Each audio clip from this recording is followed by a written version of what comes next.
Hi, welcome back. The safety of our community is very important, and so we want to share with you some very important details that can help you out.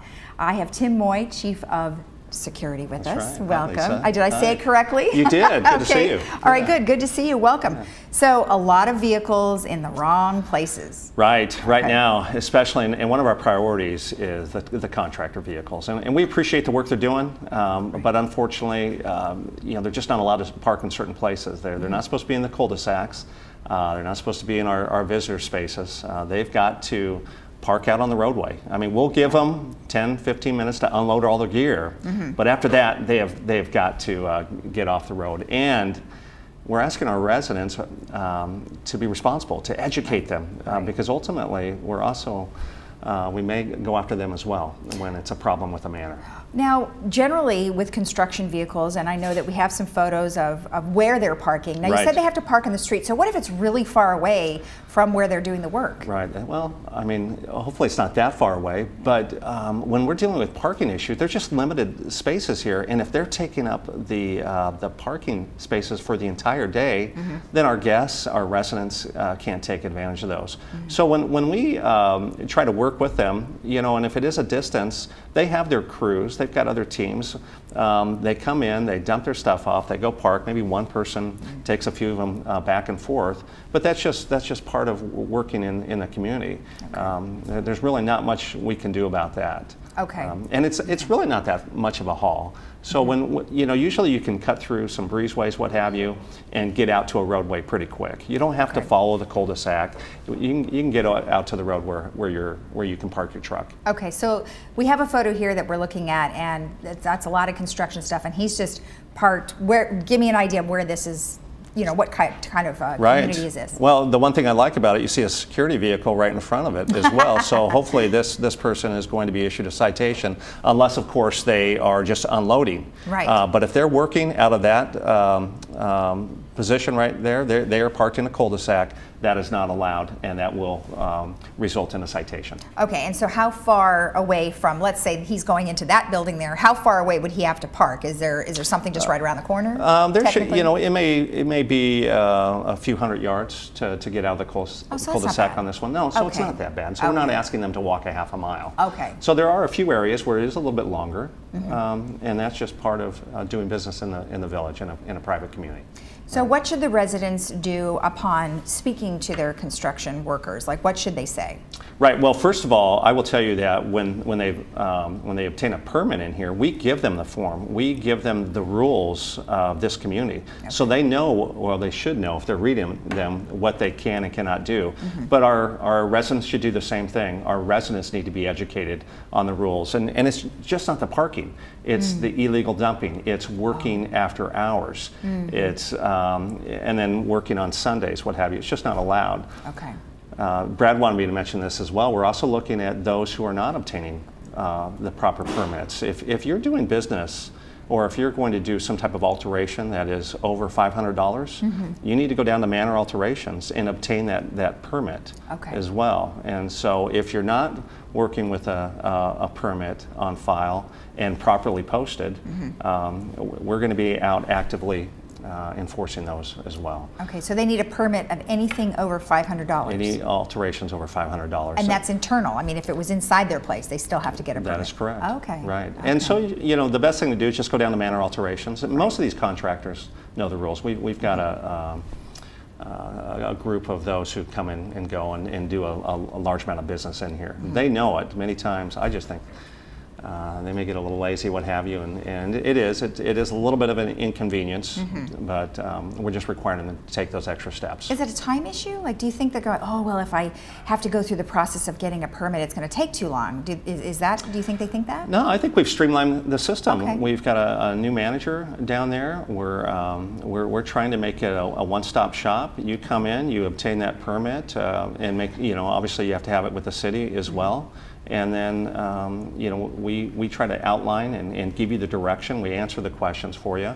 All we're looking for is compliance, and part of that is, it was necessary to create a contractor. It's actually a construction contractor work pass policy. Okay. Because of all the violations. Okay. And so we're trying to make it very clear to them what is allowed, what is not allowed. Okay. And this conformance fee, we're going to collect $250 deposit from each contractor that comes in here so that they do conform to the rules. If they don't, we start subtracting that conformance fee. So maybe they don't get that $250 back. Maybe they only get $125 based on what they've done. Right.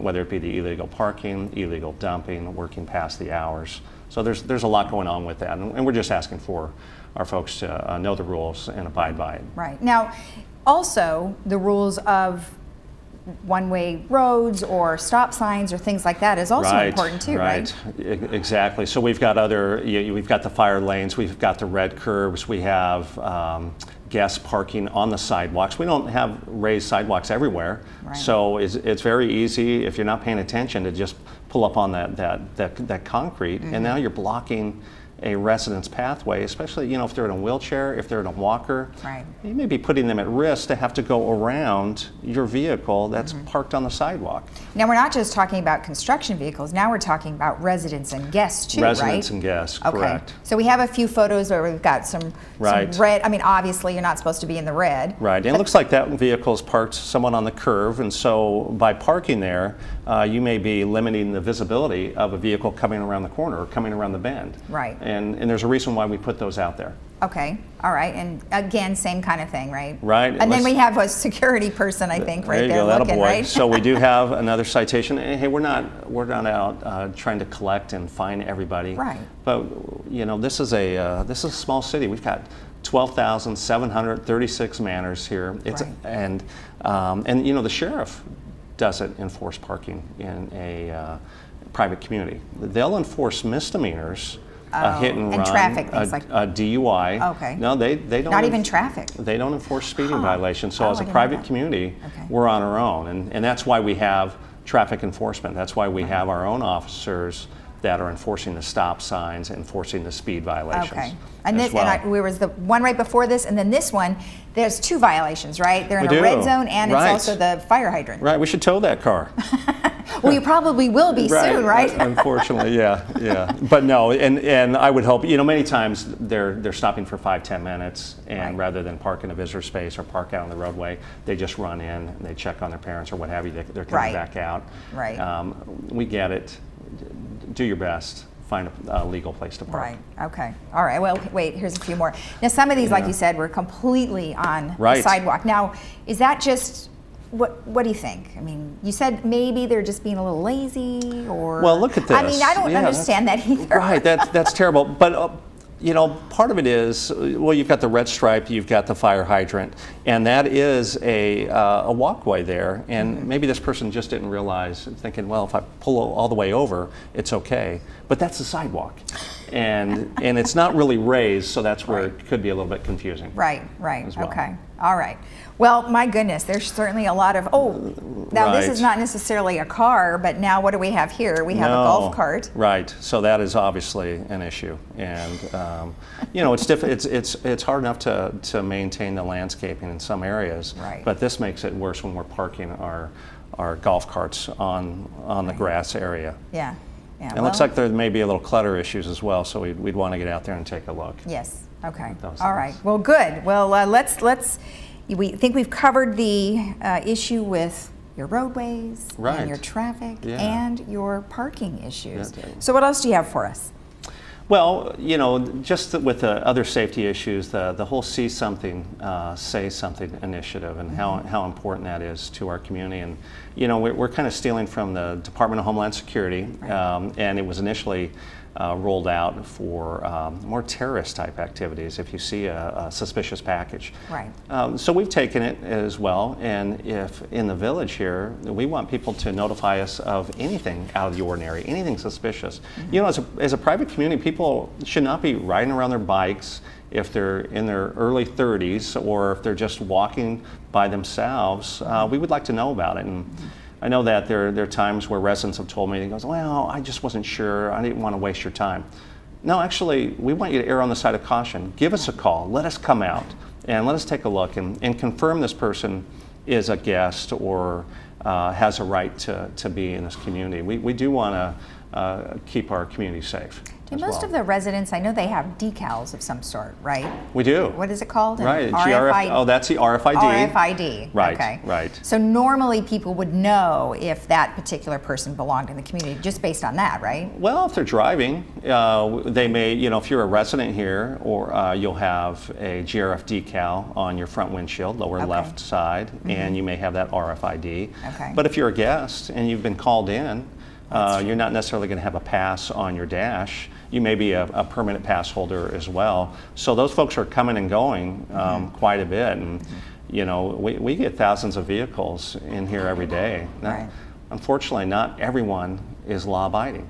Right. And so, while they're coming in and maybe visiting someone on their way out, they may be looking at through a carport or what have you, or they see something, they like it, and then they grab it. So. Right.